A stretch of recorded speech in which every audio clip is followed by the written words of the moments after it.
I'm going to replace my inner tie rod end. This is tie rod end. Comes with a little boot, and that boot comes with some grease. Here's the inner ball joint on the car. This boot was over it, but it fell apart, and I just pulled it off here. And then right in here, all the grease came off of this, so it went bad. Now when you pull on this, you got some play in it. Before we can unscrew this inner tie rod end from the steering deal here, we're gonna have to pound that out so it can spin. So I got that side tapped out. Now there's one on the other side I have to do too.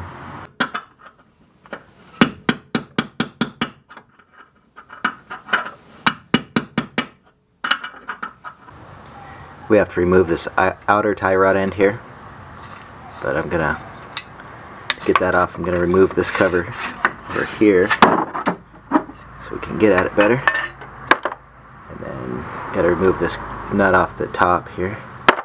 And then after that, we got two choices to get this out. Usually these are rusted in here really good. We could use this pickle fork, which put it in here and pry down, but that'll destroy this rubber in here. So first, before I use that, I'm going to try to use this puller. This puller usually does the trick unless it's really rusted on their bed.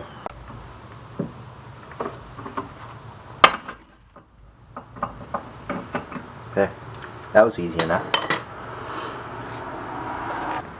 I went to O'Reilly's and I got a loaner toolkit. I had to pay $65 for it, but then when I return it, I get my money back.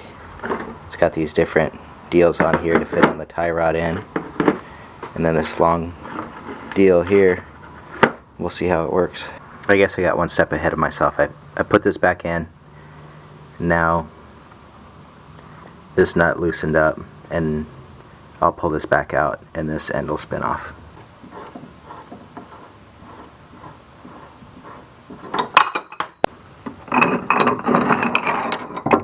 So here's the loaner tool.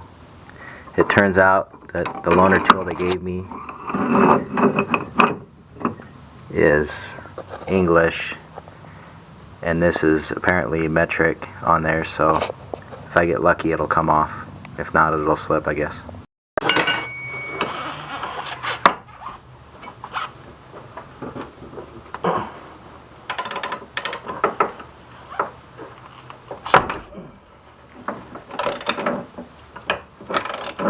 Oh, you got lucky, it came off.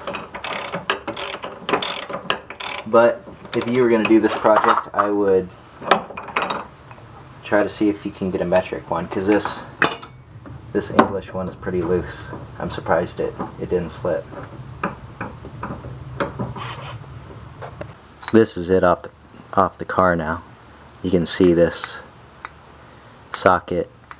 The special socket is pretty loose on there, and I got really lucky that it didn't slip off and it actually came off fine. Since that boot was split, there's probably some dirt and stuff in here. I'm going to clean all this up, and then I'm going to use the grease that came in my kit and get it all lubed up. This is our old tie rod end and our new one, and I tried to mark it on here where that nut was, and you can kind of see where the rust is. So on the new one, I just made sure that I put the nut down at the same length as the old one was. When I'm done with all this, I should probably get alignment. So we're putting the new one back on. Got the special locking deal here, and we're just going to screw it in. I made sure that locking mechanism was in the slots, because you don't want that spinning around. This aftermarket tie rod end that I'm putting on here, this tie rod that I'm putting on here, the tool fits on it a lot better than that original one that Subaru had on there.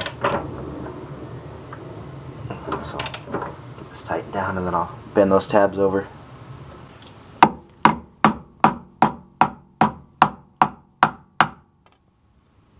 There's one down.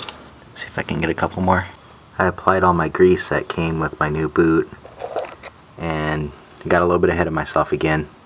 This nut, I have to take this nut back off before I can get that boot on, but I'm going to mark it with a Sharpie here so I know where it goes. There it is with the boot on, and I got the tie rod end back together. So that's it. Now we just put the car back together and call it good.